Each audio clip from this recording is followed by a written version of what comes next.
ब्रह्मचर्य के लिए भोजन में सुधार होना अत्यंत आवश्यक है। एक बार एक बादशाह ने भागवतिक श्रेष्ठ वैद्य को बुलाया और पूछा 24 घंटे में स्वस्थ शरीर के लिए कितना भोजन अनिवार्य है। तो उसने कहा 24 घंटे के लिए 39 तोला अन्न अत्यंत अनिवार्य है। 1 तोला 10 ग्राम, 39 तोला 390 ग्राम।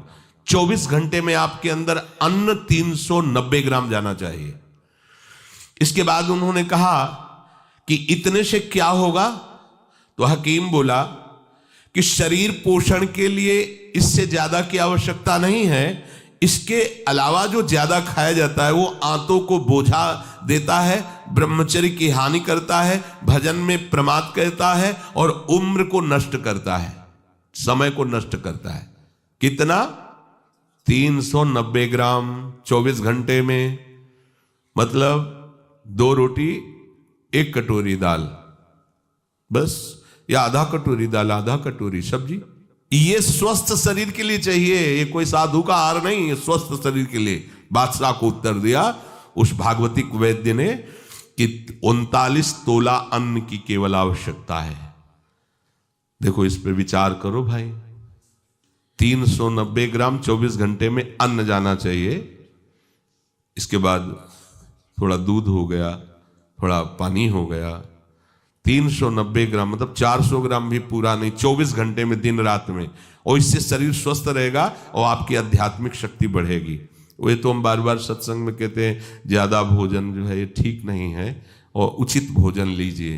तो आज ये उचित भोजन का भी प्रमाण मिल गया कि 39 तोला भोजन करना है। देखो करके देखो एक बार, 39 तोला दोपहर में और 39 तोला शाम के, 2 बार में कर लीजिए। उपासक को आहार के लिए सावधान।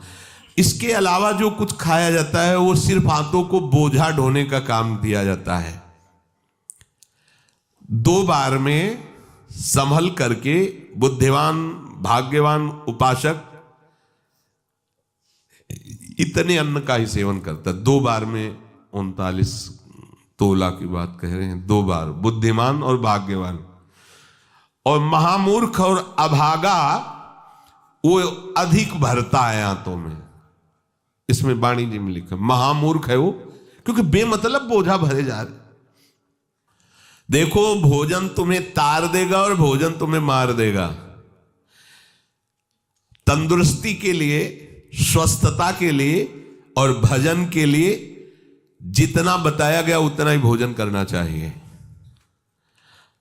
जीने के लिए खाओ, खाने के लिए मत जियो। तो ये कोशिश करो। एक टाइम के लिए 39 तोला और दूसरे टाइम हम वैद्य जी एक दिन एक बार के लिए कहे ना 24 घंटे में 2 बार को इसको विभाजित कर दे, तो इसे हम छूट देते हैं। 400 ग्राम अन्न दोनों टाइम ले लो, 800 ग्राम होता है। ठीक है, एक बार देखो ना करके, बहुत शांति मिलेगी, इससे लाभ मिलेगा। सच्ची बात मानना, भोजन का बहुत बड़ा प्रभाव होता है। ठीक है, अब इसमें कह रहे हैं कि आहार में क्या लेना है। वजन तो तय हो गया। अब आहार में कह रहे हैं कि सात्विक आहार ही ब्रह्मचर्य को पुष्ट करता है, नहीं तो ब्रह्मचर्य को नष्ट कर देता है।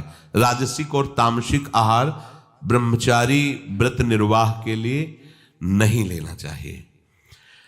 रसीला, हल्का मतलब सुपाच्य और मधुर, और गेहूं, चावल, जौ, साठी, मूंग, अरहर, चना, दूध, अल्प मात्रा में घी, चीनी, सेंधा नमक या पके हुए ऋतु फल, ये ब्रह्मचर्य में सहायक आहार है।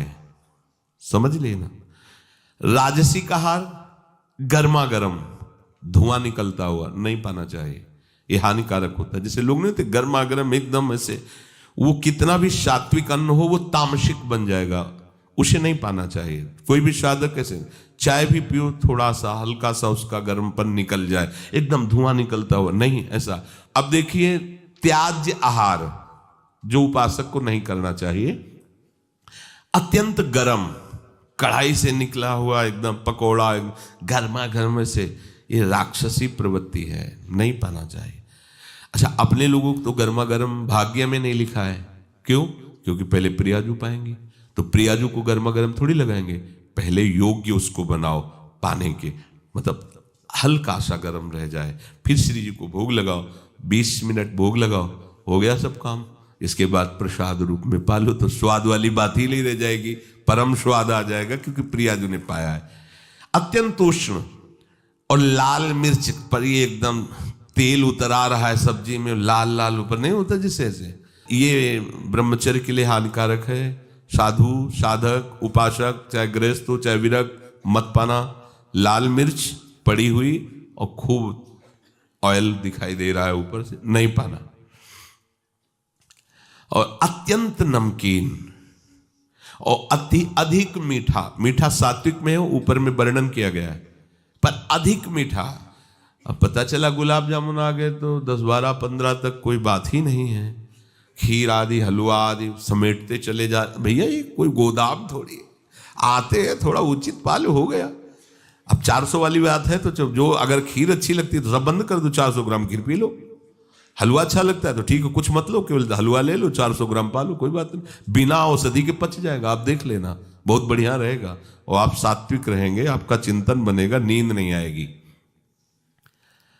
चटपटा नहीं, ये नींबू डाल करके, थोड़ी इमली डाल करके, थोड़ी आम का अमृत डाल करके, ऐसे ये साधु, ये बहुत खतरनाक ब्रह्मचर्य के लिए। आम का आमचूल, इमली, ये बहुत खतरनाक है, बिल्कुल नहीं, अपने खान पान में इनका प्रयोग नहीं होना चाहिए। और अत्यंत तेल युक्त गरिष्ठ पूड़ी, कचौड़ी, मालपुआ और हींग पड़ा हुआ निषेध है। भगवत मार्ग में ये हींग को निषेध किया गया है। जो 4 जगह उस ब्रह्म हत्या को विभाजित किया गया, वो शास्त्र में पढ़ा। एक था मरुभूमि, ऊषर भूमि, दूसरा था वृक्षों में गोन, तीसरा माताओं बहनों में मासिक धर्म, चौथा जल में फेन बुदबुदा। ये 4 जगह उससे विभाजित किया गया।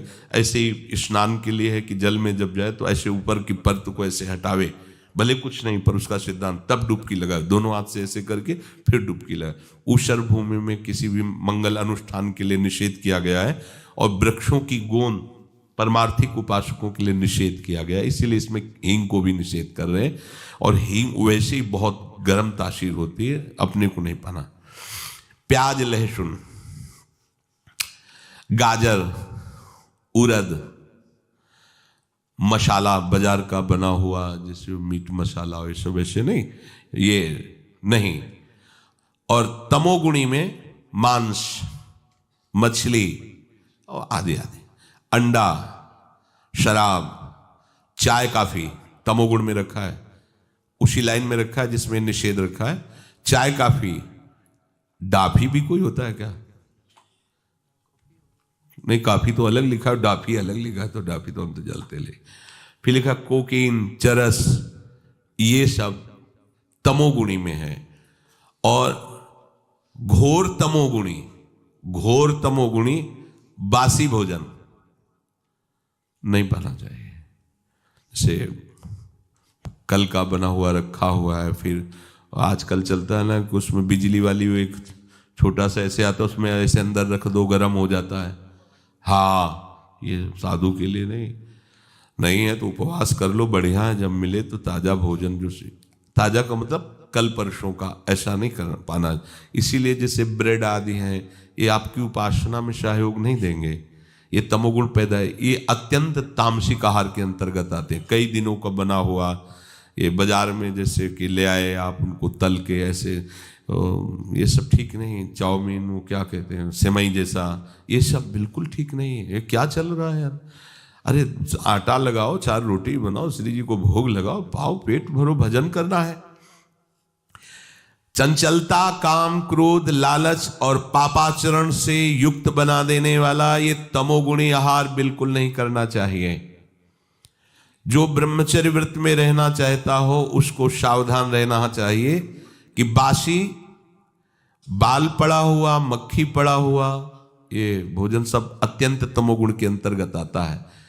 दुर्गंध हो गया है या अपना वो स्वरूप बिगाड़ दिया है भोजन ने, फिर भी आप उसे भोजन, या घृणित निंदनीय पुरुषों द्वारा बनाया हुआ ताजा भोजन, घृणित आचरण वाला निंदनीय पुरुषों द्वारा बनाया हुआ ताजा भोजन, वो भी घोर तमोगुण होता है। अब पीछे शीशा में जो सामान है वो तो बढ़िया चमकती हुई, लेकिन पीछे कैसे बन रही है, कैसे तुम्हें पता चलेगा कि बनाने वाला कौन? बेचने वाला तो चंदन तिलक लगा के बैठ गया, सामने बॉक्स में बहुत अच्छी अच्छी उसकी पोजीशन दिखाई दे रही भोजन की, लेकिन पीछे जो बन रहा है वो कैसा पुरुष बनाने वाला है। इसलिए उपासक को खास बात ध्यान रखनी चाहिए कि मांग के भले किसी के यहाँ से पालो, लेकिन बाजार का भोजन नहीं ठीक है। आप समझो इस बात को, एक दिन पाओगे, 10 दिन के लिए तुम्हारी बुद्धि बिगड़ जाएगी।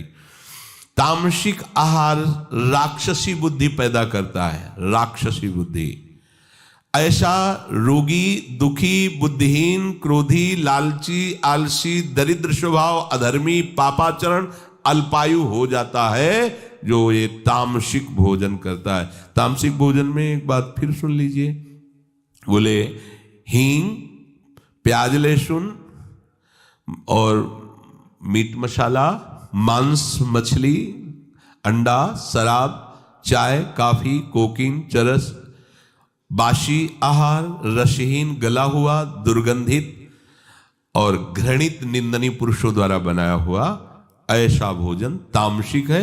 ये आपको ब्रह्मचर्य नहीं रहने देगा, दुखी, बुद्धिहीन, क्रोधी, लालची, आलसी, दरिद्र, अधर्मी, पापी और अल्पायु बना करके नरकगामी करेगा। ऐसे भोजन से बचा जाए।